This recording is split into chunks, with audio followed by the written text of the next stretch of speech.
I squatted the original one just to troll the internet.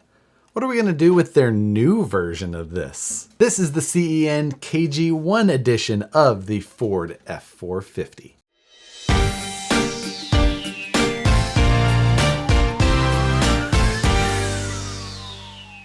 What's going on, everybody? Today I've got the new release from CEN, the F450 KG1 Edition. Now, this is very similar to the original release from CEN of the F450 platform, which I've got a slightly customized version of here just behind me. Today we're going to go through the layout and features of this truck and tell you about all of the differences of this new version compared to the previous version that was offered. Now, I do believe that this is going to be added to the lineup rather than replacing the previous version. This is a style change for the most part, kind of giving you a different flair with wheels and body color choices, as well as ride height. This does set differently than the initial version. The one that I've got sitting here behind me is not sitting at the ride height that it was released at. I converted it to a squatted truck just to have fun with comments on the internet.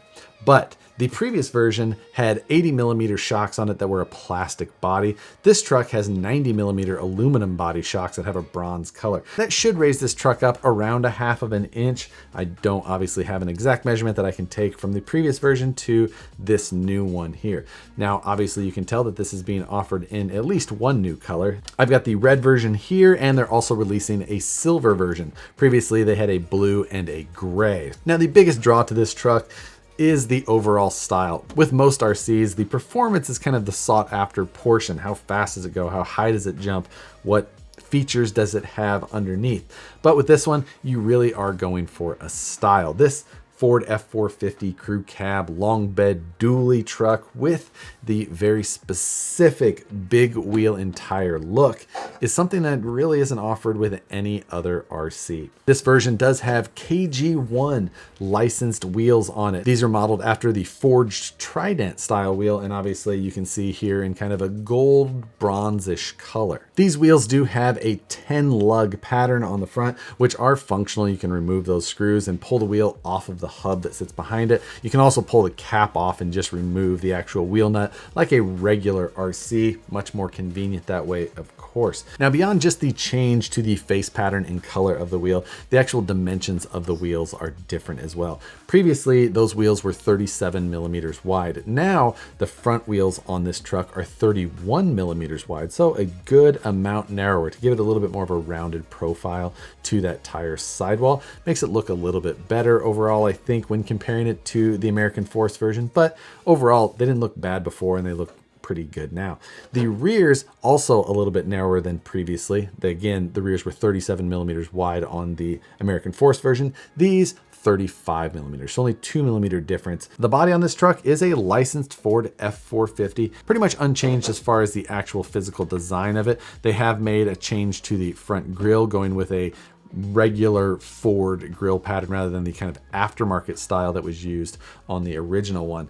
Also, the rear bed now has a textured bed liner paint used on it, so it's got a little bit of a rough surface. It's not as reflective, and it looks appropriate compared to a real truck as opposed to the just body color matching one that was used on the American Force version. Now, underneath of this body, which is held on with 4 standard body clips, you'll find the exact same platform used previously. This is a C-channel scale style frame, but it's multiple pieces. Normally you have a frame rail that runs front to back, one for each side. So you have a front section, a rear section, and then a piece that goes down the middle to tie them all together.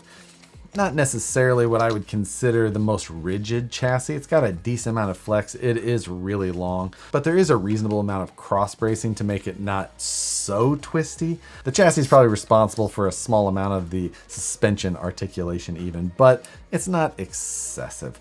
I would rather see one-piece frame rails on each side. Whether they decided to break this into multiple pieces so that they could make different wheelbases, or they were just trying to work with smaller parts from manufacturing, who knows, but it's just a decision that they made at one point. I have disassembled and reassembled the previous one that I have over here, and that one did have a little bit of a bow even. This one, however, doesn't suffer from the same issue. Seems to be pretty straight all the way across. Now, you do have a center mounted gearbox, which has an adjustable gearing that can run 2 speeds.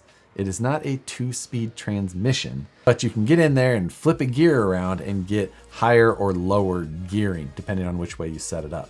So it's fixed in whatever configuration you set it in, but you do have 2 options as far as that go. Now you could argue that you also have the ability to adjust gearing by just changing pinions and spurs, but they offer it a slightly different way as well. The shock towers on these chassis are a little bit different than the norm. These are a stamped steel design. It's a boxed steel piece that bolts to the chassis itself, but again, it is metal and it is cross braced in the front by the bridged body post. In the rear, there is no cross bracing, but there's not really much flex there.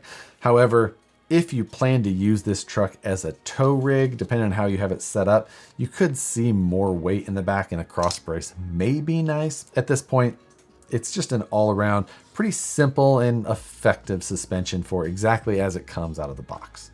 The battery tray sits right here in the middle of the chassis, and it's adjustable in its position. You can move it forward or backwards, about an inch or inch and a half in total adjustment front to rear. The ESC is a run-of-the-mill Hobbywing 1060 ESC. You've got a sealed brushed motor, and it's got a Dean style plug here on the ESC. The steering servo is chassis mounted. It's got a 3-link with Panhard front suspension and a 3-link with Panhard rear suspension. Not always as common to see 3-link with Panhard rear suspensions, but this one does have sway bars front and rear, not overly aggressive, pretty light sway bars. If you're comparing this to a run-of-the-mill scale trail style truck, you are going to notice that there's some things that aren't present here. One is it doesn't have a chassis mounted bumper. It's just got a foam bumper that sits behind the molded Lexan body that has a bumper molded into it.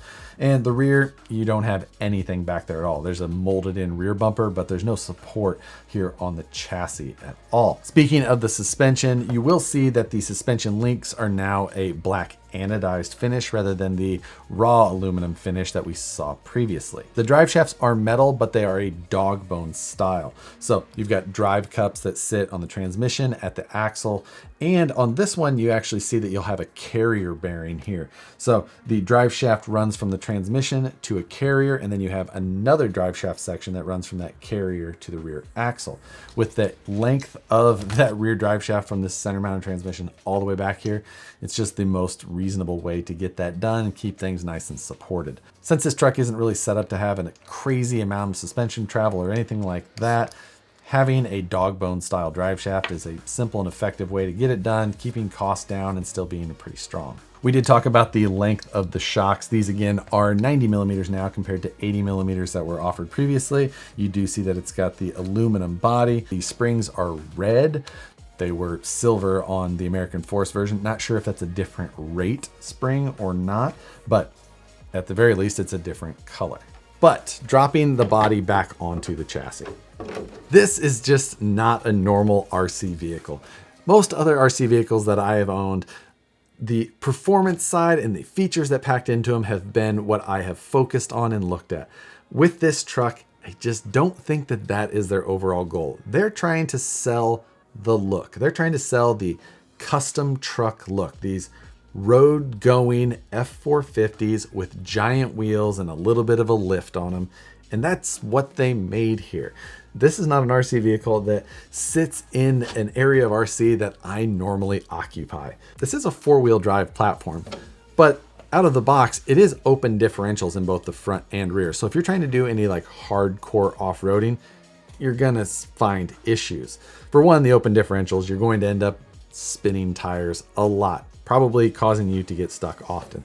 But if you don't get stuck because of the open differentials, the tires, they are not a soft, sticky off-road tire. These are a fairly rigid, hard rubber tire. They do have some give and they'll do fine on pavement, but these are not an off-road tire.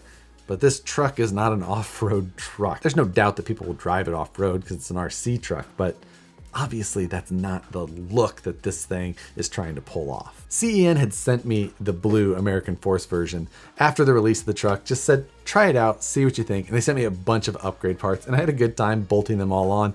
And then we decided to turn it into a squatted truck just for the comments alone.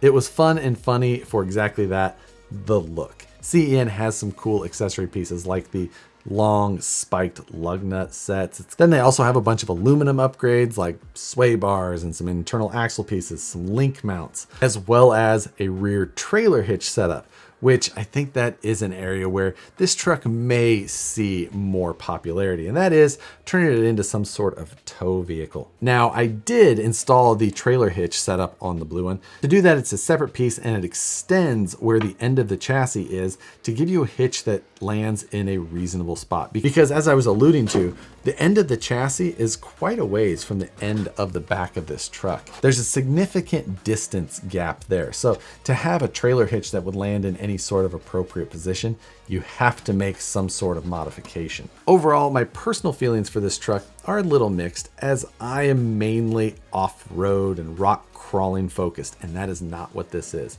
The other area where I think they missed just a little bit of an opportunity is that this truck does sit a little bit taller with a 10mm longer shock, but I think they should have just gone way taller. Make a lifted version and a, stockish or even lowered version like the previous one kind of had that look of. Sell me a full-on SEMA truck version of this and I'm all in just for it. But that's obviously where the modification scene for this comes in. These F450s have a big following of custom truck builders.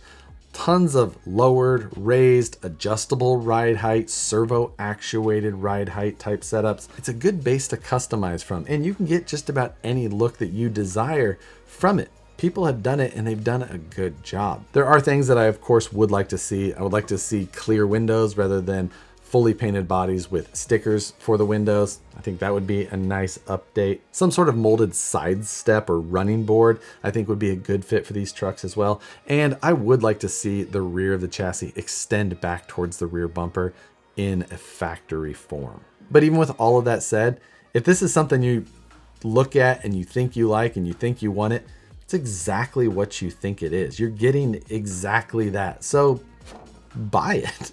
Can't really say that there's any surprises. It's exactly what you see and you get basically exactly what you think you're getting. At the time of filming this video, these trucks are scheduled to be shipping around the end of November 2021, depending on where you're getting them from. Some distributors are scheduled to get these closer to mid-December 2021, but still likely in time for Christmas. But with that, now I have to decide what I'm gonna do with this truck. I'm really just thinking it needs to go way up in the air. Big drop bracket style suspension. Get this thing lifted to the moon. I think the only thing I'd have to figure out is how to fit bigger tires onto these KG1 wheels. Hopefully you guys enjoyed this video. If the truck's for you or not. If you have suggestions on what I should do with it, drop them in the comments below. As always, appreciate you guys watching the videos. Hit the like button if you enjoy them. Subscribe if you're not already. Hit the notification bell so you see the videos as soon as they get uploaded. Thanks again for watching. We'll see you on the next one.